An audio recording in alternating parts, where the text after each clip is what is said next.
This episode is general information only. Full disclaimers in the notes. Welcome back, KM, episode 9. How are we feeling? Very good, Josh. How are you? I'm good, mate. Good. So welcome, listeners, to Staked In a Podcast, real conversations for men going through midlife, hopefully not a midlife crisis. We're cutting through the noise, bringing you the best research, resources, and practical steps on health, money, and mateship, so you know what to consider and where to look next. How's your week been, mate? Yeah, very good. Gone quick. Anything exciting your way? I was meant to pick up a car today, but it's got a gasket leak or something, so that's getting repaired. But otherwise, no, things have been pretty good. Bulldogs are still in the finals, so hoping for a good result Sunday. Bulldogs still in the finals. They had a close one, but couldn't bring it home last week, right? Hope so. Yeah. They're not favourites. I'll give you the tip. Penrith's. My dad's a Raiders fan, and I called up my mum last week. I think it must have been during the game. You know, he's an Australian Clint Eastwood, and he loves his football. So I said, what's going on there? And she said, well, he's just yelling and screaming around the house. But I said, but they're winning. And I said, but he's completely anxious. And then I saw at the end they'd lost by Golden Point or something like that. So he would have been ropeable. Yeah. So I haven't had the courage to call him since the last. Please calm down. That was an unbelievable final. It was an unbelievable. I like actually watched. I also watched the fight on Sunday, which was the Canelo. Yeah, Canelo fight. Wow. What'd you think? Yeah, that was really good boxing. Wow, that was great. Great boxing. It was good seeing it on a streaming service too. Yeah, Netflix. That was good without having to do the pay-per-view thing. Yeah.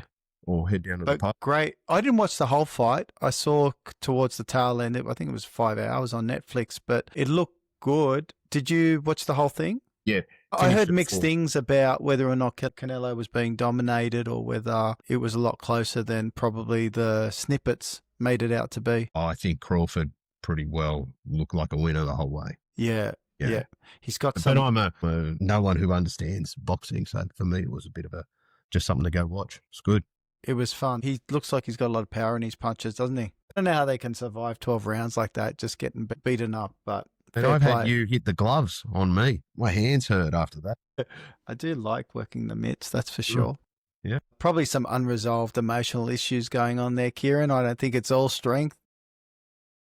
Pretty good technique. So, mate, I'm excited about the next few episodes. We're sort of diving into health, diving into, I guess, all aspects of health, trying to give a well-rounded view of where guys should be looking at with respect to those areas. Today, we're going to be focused around physical health, which is, fuel, movement, nutrition, sleep, medical checkups, all that kind of stuff. And then we're going to move into mental health, followed by some longevity and lifestyle practices that men should potentially consider, looking into those sort of midlife to later years to make sure they're getting not just lifespan, but health span along the way, which is super important. Any comments on that, mate? You're 50. I will say, that's one thing I should have said. Remember last week we were talking about, spending the hour or so and getting some of those financial things done. Yes. I did that last week around the insurances and things. So fantastic. Yeah, thanks for the little nudge along the way. That's okay. And it's good to get those sort of things done. It does feel good. It's almost like when you do a spring clean of the house. You just feel better for it. Yeah. Feel more organized and you feel a bit more reassured and protected. And I think probably takes away some of that mental clutter as well going on. Did you get any surprises along the way? Or the one that sort of stuck out was the insurance process. So did a review of that. Some of them I've got to have a medical. So that was interesting. Yeah, it's interesting. And I hope our listeners took away some of that stuff and had an opportunity or, planning to take a few of those steps, looking in those places. It's certainly not going to do you any harm, is it? No. And that Oscar was very easy too, as well. Fantastic, yeah. Had another look at the super and it was very good. Yep. So thanks for the advice, Josh. There wasn't advice. It was just go to your normal that's right. website. We're not allowed to use that word advice, Kieran. It's just it's just places to look, mate. Just places to look. Gentle nudges. Yep. Yeah, with multiple disclaimers along the way. Yeah, great.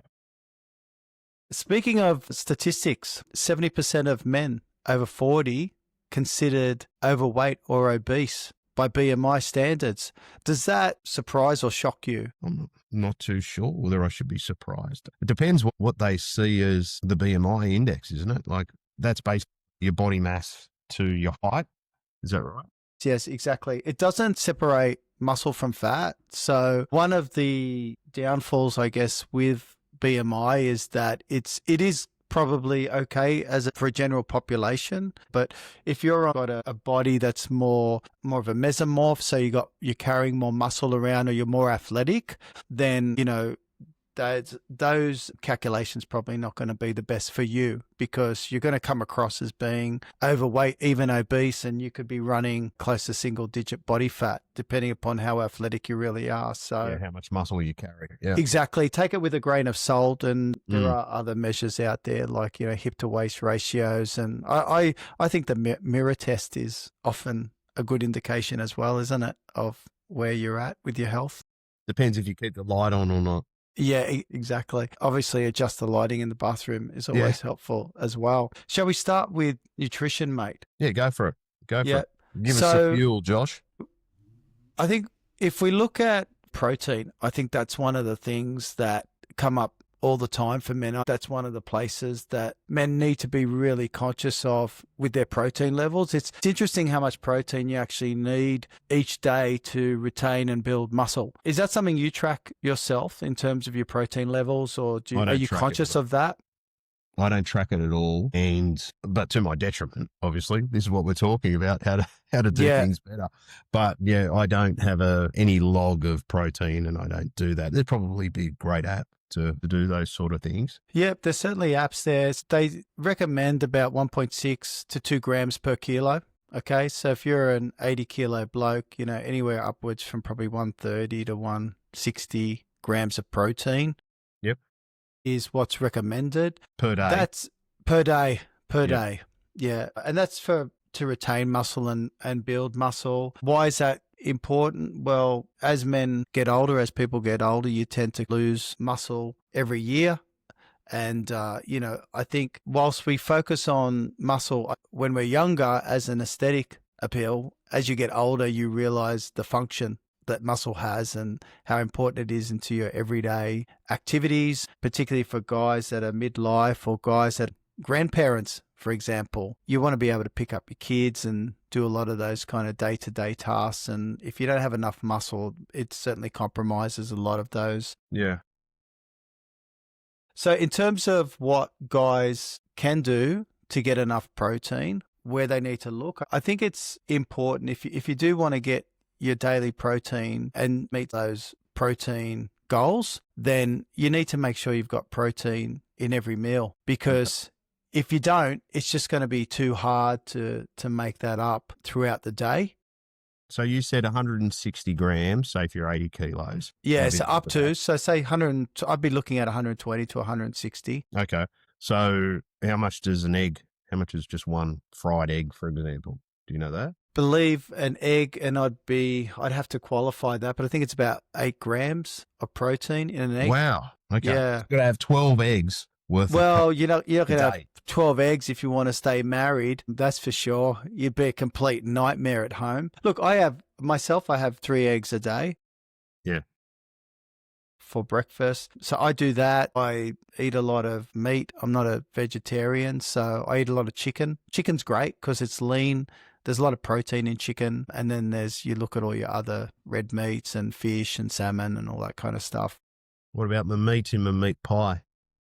Well, the meat's in the meat pie. The problem with the meat pie is that it's not very high quality. It's going to be loaded up with calories. Yeah. And the amount of protein that you actually get in there. If you look at a servo pie, for example, it's got about 15 grams of protein in it.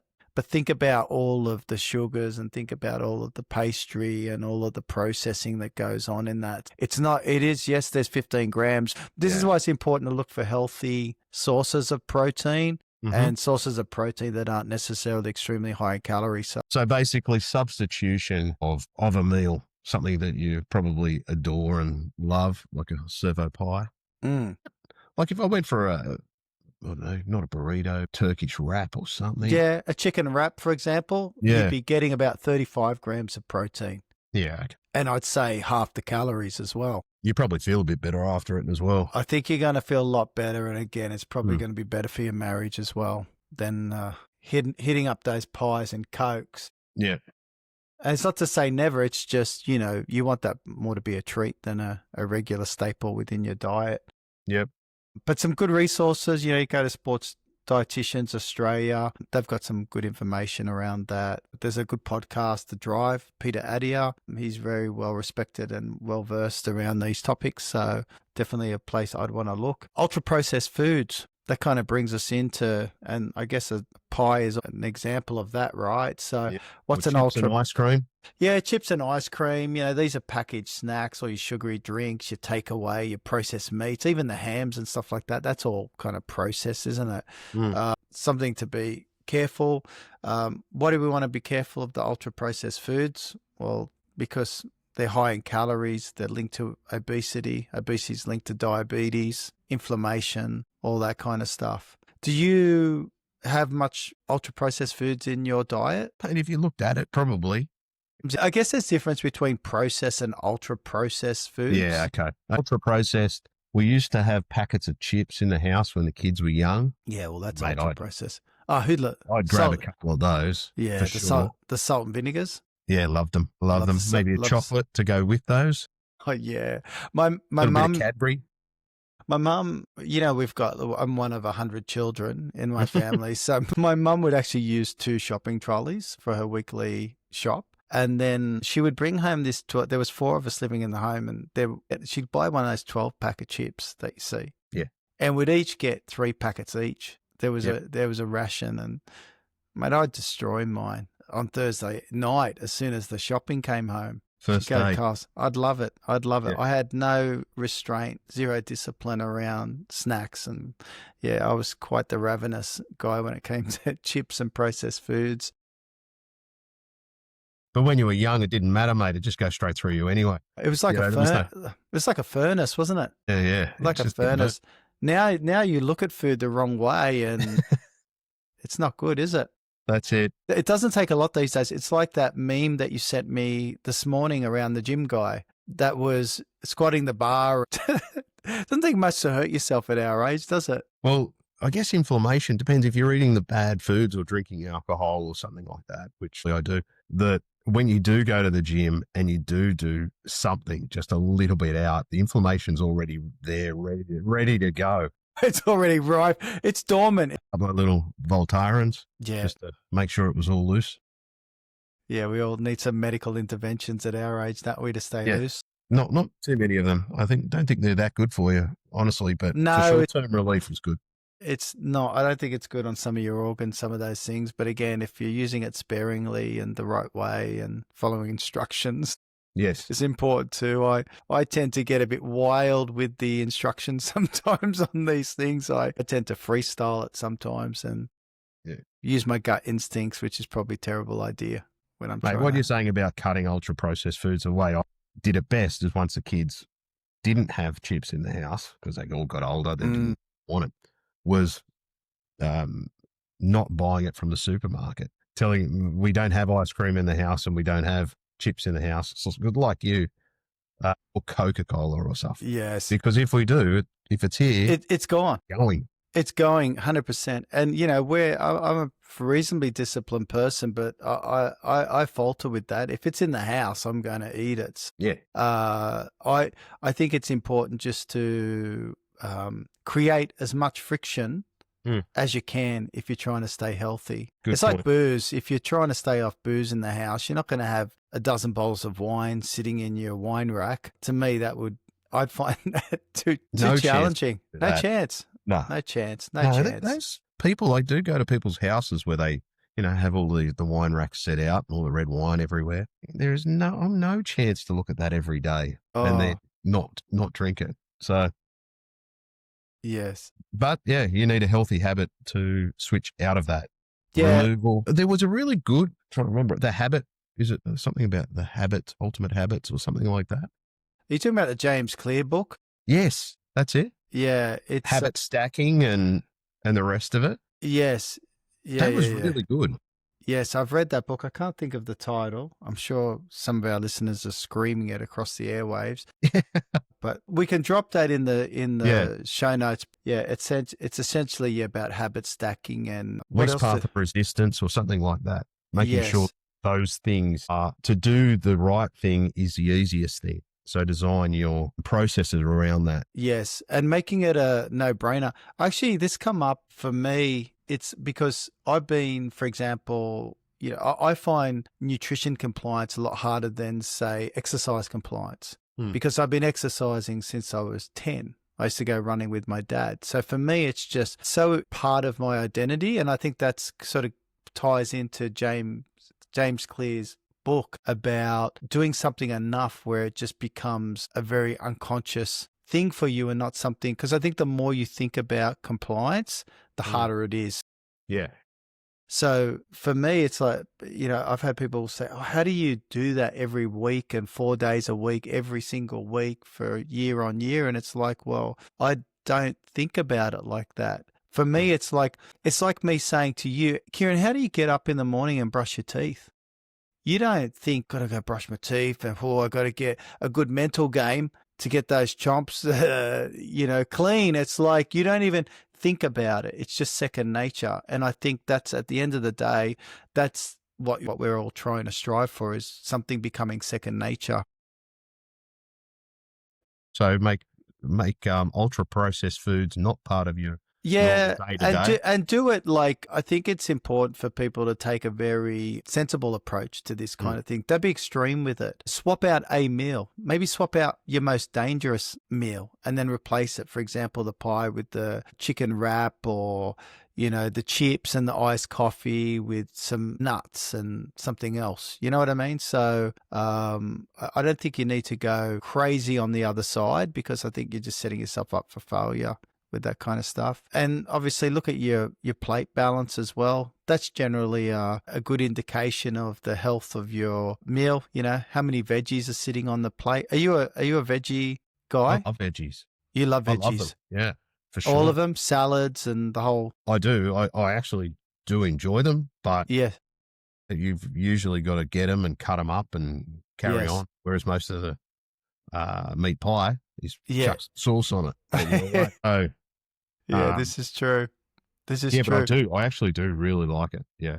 I think one of the things I started to do, which helped me out, because I'm a bit like you, I tend to go a bit low on the salad and the veggies and things like that. So I used to put salad on at the end. Now I put it on at the start. So I make the plate about the vegetables and salad first, and then I try and find room for the other stuff, if that makes sense. Yeah, so it's just the salad's big enough and it's kind of center stage on the plate, and then I'll slap some protein on top of it and a little bit of carbohydrates. Yep. So I find that sort of helps me to get veggies. Yeah. And another area is the liquid calories.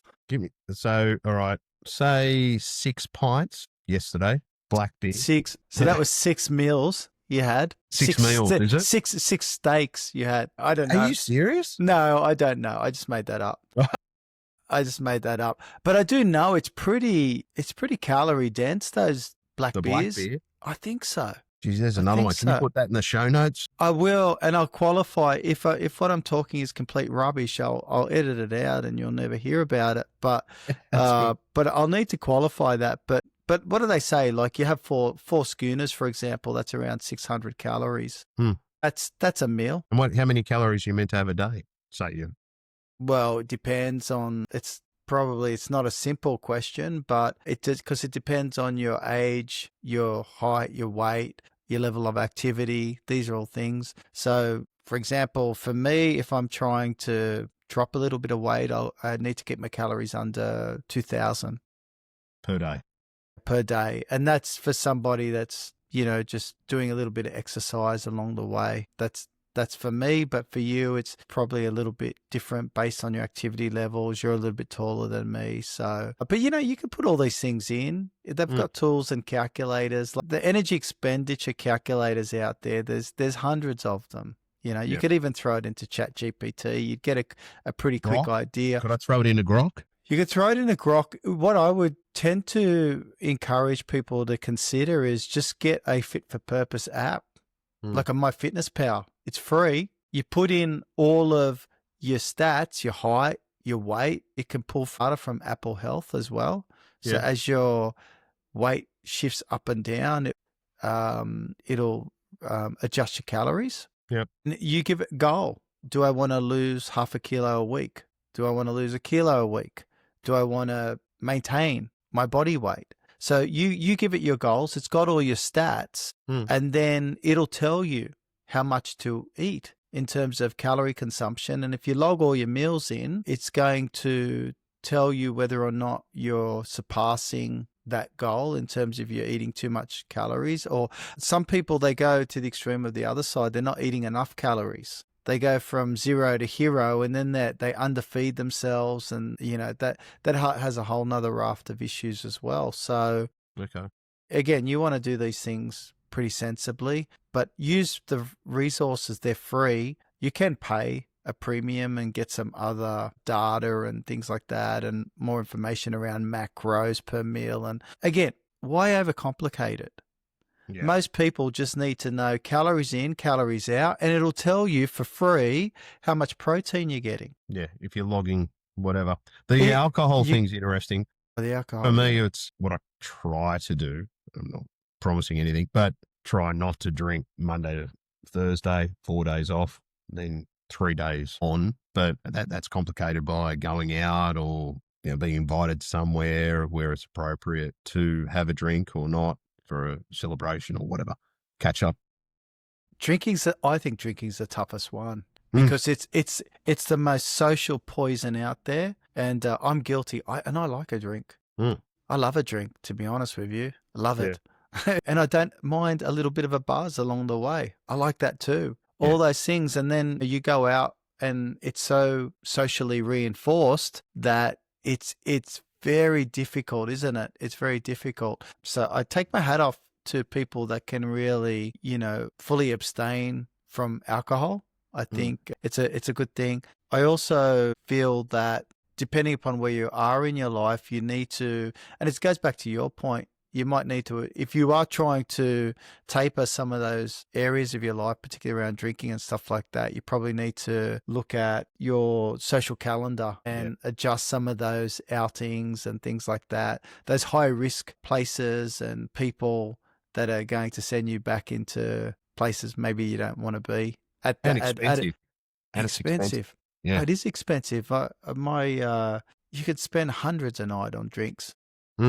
No problem. And I was having this conversation with my son, and he's 19 and he's got some of his friends, and I remember him saying, I can't believe how much they spend on alcohol, and they've got part-time jobs, and it just doesn't make sense to be spending all of your salary on drinking out and paying Justin Hems, transferring all your salary. He's got enough money.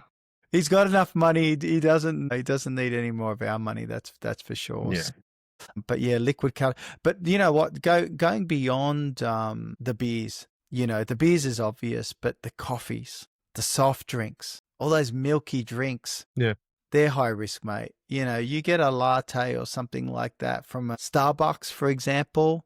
They got hundreds of calories in them, Kieran. Why? Just the milk? Just the milk, and then they put, people get little things like caramel lattes and mochas and all those types of drinks. So you got to be careful. But if you're having some, just a regular coffee on skim, that's okay. But just got to be careful, because if you're having, that might be 100 calories, for example. But if you're knocking back 4 or 5 coffees a day, or milky coffees, you could be up there to the 3 beers in terms of calories. You know what? Also, it's not just aesthetic, trying to get yourself lean and mean for Tinder or whatever else you do this for, or, so your partner finds you attractive or X, Y, Z. But the amount of alcohol you have can also impact your total inflammation in your body. And I definitely notice it in my face, because I find it more difficult to sleep well and everything else that comes with it. Is this when you drink, or is this... Yeah, definitely. When I drink, mate, I'm a snorer, 100%. So Yeah, and that's part of it. I understand. No expert on that, but I talk from my own Yeah, personal experience. you've seen enough. Waking myself up. You've seen enough personal data to know Yeah, it's got to be not working close. for you, Yeah. and not only that, I think going back to the alcohol, Mm. and again, we're not anti-alcohol. It's just being aware of some of the consequences of when you do drink. It's the one that I think surprises a lot of people, and I know I've had this conversation with my wife and family when we talk about it. They go, oh, I just have such a sound sleep when it's like I have a few drinks and I go to sleep, but the quality of the sleep, Kieran, Mm.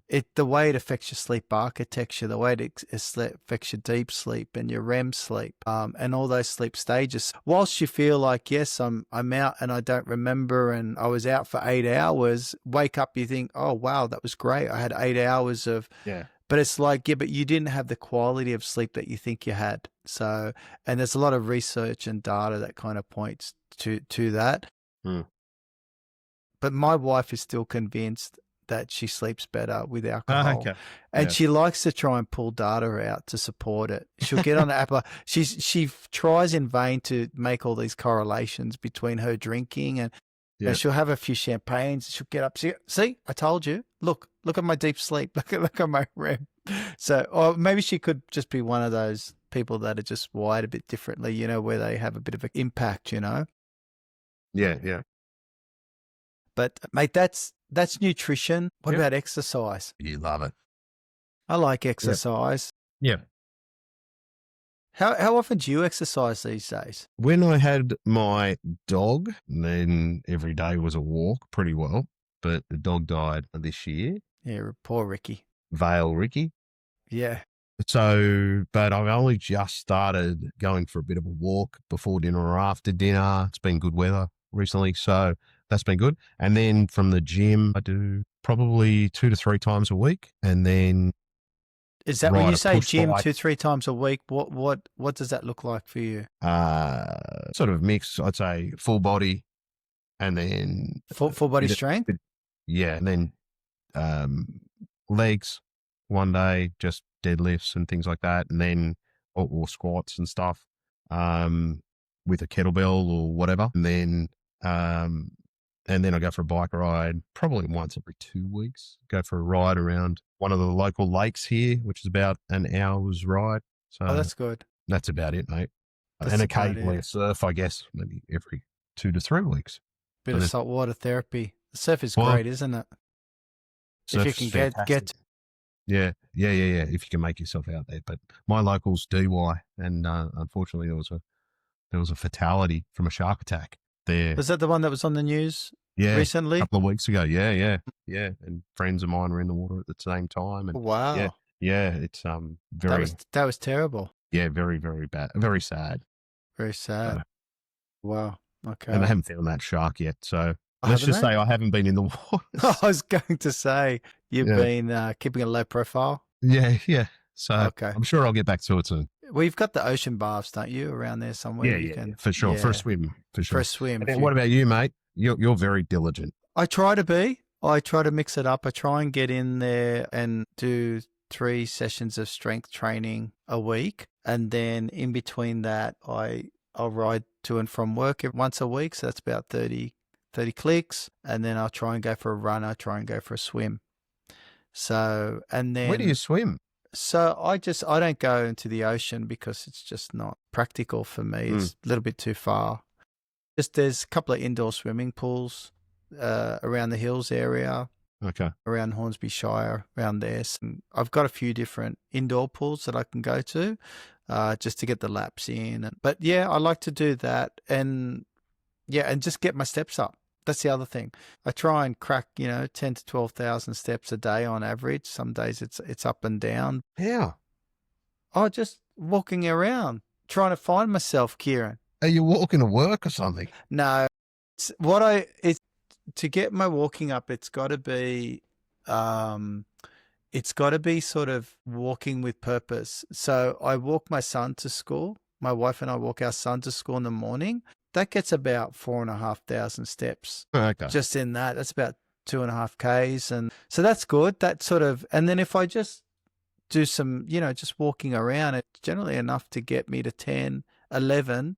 And like yourself, I think you said after dinner, I've started going for walks after dinner just for metabolism and help with digestion and all those types of things. But it's purely, my routine is not really an aesthetic routine. It's more functional. That's kind of what I'm aiming for. And as a young man, I didn't really do much in the way of weights because I didn't really like it. Now it's the thing that I do the most because I understand it's the thing I need the most, particularly at my age, our age, and looking at those years ahead. So that's kind of where I'm at. And some days I hit it, some days I don't, but I'll come back every week and do something, Yeah. And that's kind of the mindset that I have. For me, it's like fitness is just part of who I am. I don't go in there and go, what's my goal for this month or what's my goal for next month? It's just getting in there and, pushing out, doing the resistance training and getting enough cardio in. Yeah, getting the strength training, and then obviously with the cardio as well. You've probably heard about, most people know about zone training, I would think by now. The different zones, they tell you to get a couple of hours in your zone 2, which is about 60 to 70% of your max heart rate. Yep. What's your max heart rate? As a general rule, it's 220 minus your age. So for someone that's 50, your max heart rate's 170. And then if you look at, 60 to 70% of that 170 is going to be your zone 2. Okay. And then they recommend that you try to get some time in your zone 5 as well. And that's going to help with your cardio fitness, your VO2 max. That's a big predictor of longevity, how high your VO2 max is. I think you showed me your VO2 max once on a plane. Yeah, I think you were worried about me. I think you thought terrible. I was looking at some of those markers. I thought, are we actually going to make it to this meeting? Yeah. But yeah, it's definitely there's and it's interesting. Yeah. I mean, these are just broad calculations, but if you do wear some of the smartwatches and the wearables, they might adjust those zones based on your level of fitness and your individual heart rate and things like that. They will make sort of those concessions and drive it up or down, which is pretty cool. So yeah, so getting the zone. I'm probably not doing too much cardio, but I probably need to do a bit more. I think it's doing enough of the right cardio. Some people talk about junk volume, where you're just spending the bulk of your time in zones that aren't really giving you the best bang for your bucks. The two that they really talk about as being the best bang for your buck is zone 2 and zone 5. Zone 2 is where you would spend, maybe a couple of hours a week. Zone 5, maybe 10 to 20 minutes a week. If you were to do that religiously, you'd see your VO2 max creep up. Okay. So walk and a flat bike ride, sort of. They say zone 2. If you were they talk about zone 2, even if you don't have a wearable, it's basically you're exerting yourself enough. If we were going for a run, we could have a conversation. Okay. Well, right. It'd be a bit of a labored conversation. Yeah. But we could definitely get through a conversation on the run. That's kind of that'd be my bike ride. That'd be a or even surfing is a bit that can be different. That depends. Sometimes you're paddling for your life. If you're drowning, you're probably at zone 5. I would think if you're drowning. If it's big surf. If it's big surf and you're shitting bricks, then yeah, that could be a zone 5 situation. Mate, mowing the lawn, doing your hedges, doing all those sort of things, that's good. I tell you what, you come in sweating from that. That's for sure. Oh, and you get some good steps up in that. I've had my Apple Watch on and mowed the lawns and things like that in the morning, and I'm already up to 10, 11,000 steps just from running up and down that. I'll come over and do my place as well. That'd be good. Yeah, that's never going to happen. Yeah, that will never, ever happen. Shout out to anyone who does hedges as well. Oh, let me guess. You're going to I could see Kieran will just treat it like a men's shed. He'll come in there and say, I'll give you some therapy, and I got the guys doing the extension. You can mow my lawn. I'll just give him the AirPods and let them do all their stuff and listen to us. You're just going to force them to listen to a Tony Robbins seminar, aren't you? While they're redesigning your house. You're the equivalent. Sounds good.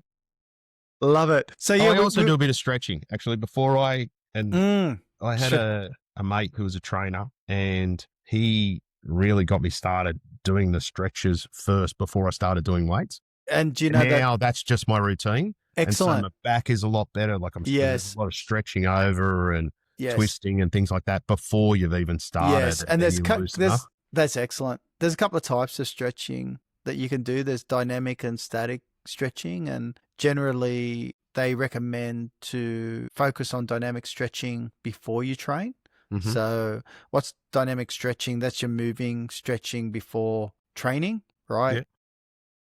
So that could be like leg swings, walking lunges, arm circles, high knee raises, torso twists, all that kind of stuff. And then you've got your traditional static stretching, which you would do at the end of your session. Is that kind of what you were doing with your training? Yeah. Yeah. Yep. I probably didn't do as much at the end of Mm. the stretching, but the idea was don't sit down at the desk. So for me, that's the issue. So standing up at the desk and Yeah, shoulders not back. I've got spending the either neck around of the the shoulders. shoulders Yeah, because I'm yeah. always, And head locked. sitting upright's really important. I used to be a bit like that. I used to do my session and then I'd walk out of the gym and I didn't really want to take myself over to the mat and do foam rolling and stretching and things like that. And I was in all sorts of pain, from a protracted period of not doing that. Mm. It was really starting to impact me, and now I'm doing it religiously. And even to be honest with you, 5 to 7 minutes of like foam rolling and stretching at the end has made a massive difference.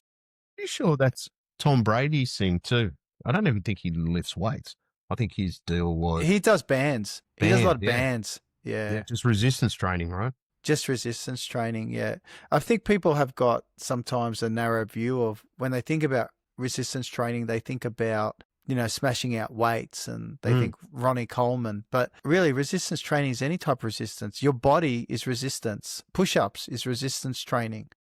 Getting on those TRXs is resistance training. So the bands are fantastic, particularly if you're trying to get back into exercise and you're trying to keep it light and keeping your flexibility and stuff like that. The bands and all that stuff is pretty cool. So 5 minutes of dynamic stretches before the workout. That's probably good enough to get started or Yeah, a good first step. yeah, I think doing 5 minutes is good. And then what I try and do is for the first couple of sets of my first exercise, I try and go super low, like super low weight, and just trying to get that range of motion and get the movement and stuff like that. So for me, for example, if I was doing a hack squat, I don't even put weights on there for the first set. I'm just literally just trying to go through that range of motion, really sort of get down low and just put myself through that range, and then making sure that first couple of sets just keep it light, warm up properly.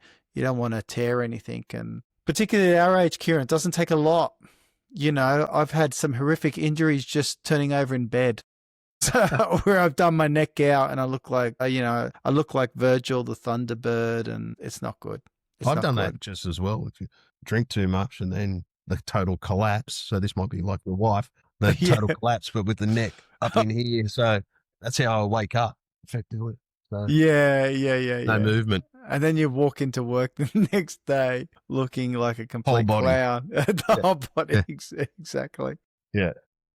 So No, yeah, that's all pretty good. So yeah, a bit of doing the cardio mix, Get- that zone, and doing some hit. doing some hit, getting some strength training. in, making sure you keep up the stretching, before and after dynamic versus static stretching. Yeah. And then where you can, and we're strong advocates of it, is the social part of exercise. Hmm. Looking for exercise options where you can involve your mates, involve your family. You're sort of killing multiple birds with one stone there, aren't you? I think of a Sunday hike with the family as an example. Hmm. That's great. I'm getting out in nature. I'm getting some exercise in. I'm getting my steps up, a little bit of resistance. I'm chatting to my family. We're doing something healthy together. It's checking a lot of boxes. That's one example. Playing tennis. I know you like basketball. Well, I used to play. That was good fun with mates, just running back and forth. I wasn't a good player, but that was good. Touch footy was what I really liked, and that was men's and mixed teams was good, especially for people who were trying to meet new people as well. If you move location or go to a new state or new area, a bit of touch footy is good to get to meet new people. Yes. Yeah, and also the flat ride is good too. And not so much the mountain bikes flying down the hill, but doing a flat ride together. You see so many cyclists out there who are obviously walking the whole way, not really pushing. Oh, yeah, exactly. They're just riding each other's slipstream, which is fantastic. Yeah. I like the group rides. I think they're great. I know a lot of cars despise them, but I think it's good to see them then doing training. Another one I did, and there's a fair few of them. Have you ever participated in park run? No, but I've got a mate who does it. There's a couple down here.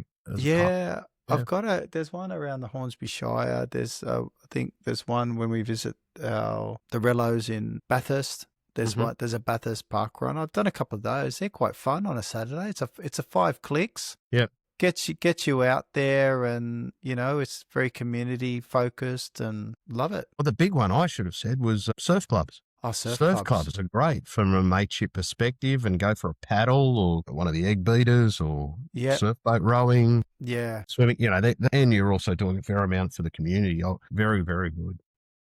Mateship and exercise, which is excellent. Yeah, absolutely. And to your point, that community spirit as well. So that kind of wraps up the exercise component. Now, so that covers off section 2, mate. I think given where we are, we'll wrap things up. We'll look at sleep and recovery next week, as well as, medical checkups that guys really need to focus on. Do you want to sort of wrap us up and take us out with any interesting insights from our listeners, or anything that we want to hear from our listeners? Well, I guess just to recap on what you've talked about, the protein intake, look at it, that MyFitnessPal, grab that. These are all first steps, right?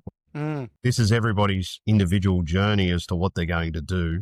Yes. Ultra processed foods, try to find a substitute or remove it from your house if possible. If possible. Depending on the kids, try to get your plate in order, try to have your more veggies and those sort of things. And from a health perspective, that higher risk of bowel and heart disease, try to do that for yourself. And obviously there's government websites for that, like Eat for Health and the National Health and Medical Research Council. Liquid calories, see if you can organise your calendar to try to minimize how much of that you have, and honestly don't have too much in the house. That's unless you've got the self-control of a monk.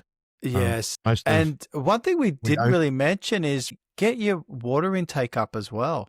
Keep your water intake up. We didn't really discuss that, but I think that's super important, because dehydration can sometimes feel like hunger, and it's just everything just runs better when you're well hydrated. So please do make sure that you're getting a couple of liters of water and fluids in there, and supplementing with a little bit of Celtic salt in it, John. A little bit of Celtic salt, or you can use those water. Yes, just for your minerals. Try and avoid tap water, obviously, and focus on the filtered stuff. And then I use a bit of electrolytes from time to time, those electrolyte tabs, just if I feel like I've had some heavy workouts and things like that. No, that's good. That'll help your weight gain problems, beer guts and fatty liver. So that's good to know. Look, all of these things you can change. You can do it for a long time, or you can do it for a short time, and hopefully make it part of your day-to-day lifestyle. Mate, the more you drive to some of these social functions, the less you will drink. Yes. Right? Yes. Making you sure can be that the designated driver. Just make sure that when you're leaving the venue that you're just as sober as when you got there. 100%, 100%. And you can also just watch that weight gain, because it does creep in pretty quietly. Yeah, looking in the mirror is probably a good one. It's interesting when you do eliminate a lot of this stuff by, particularly on the ultra processed foods and some of those liquid calories. When you do drop that out, you'll be surprised that, when you look at what you're left with, it's fairly low calorie, healthy food options. Yeah. So just sometimes it's not about what you're taking in, but what you're taking out is the thing that's going to help you the most. say, cutting back on the alcohol, cutting back on the milky coffees, cutting back on some of the portions, cutting back on some of the ultra processed stuff. So just by taking out, you can see sometimes a massive improvement in your health, your weight, just your mental outlook as well. Mentally, you'll feel better. You'll look better. You'll feel better. And that's why you're going to be, as part of this, you're building yourself, you're building a strong body by doing those things you talked about earlier. You're going to feel great. So do the weights or resistance training, the jogging or uphill hiking or something similar. Do your strength, do your cardio mix, work on that mobility and your stretches and static and dynamic stretches, and then try to find something once a week to do it as a bit of fun. So I think we've got some ideas there, but it'd be good to hear from others what they think is fun. Maybe someone could put down they like doing hedges or lawns for us. That'd be handy. That's fantastic. You had some really good call to actions there, little things that can make a big difference. I'd be super keen to understand from our listeners what hacks they have. Yeah.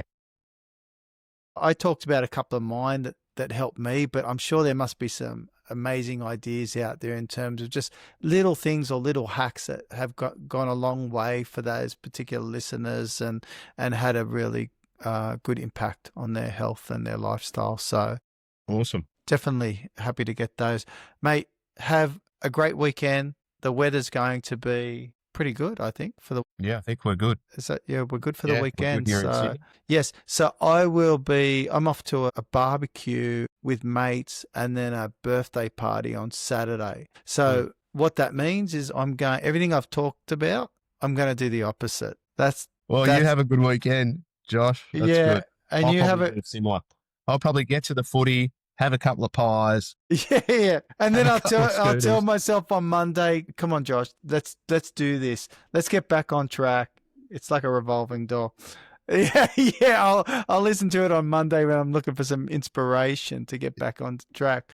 But mate, exactly. Mate, thank you so much. Have a great weekend and we'll talk next week. See you, buddy. Bye.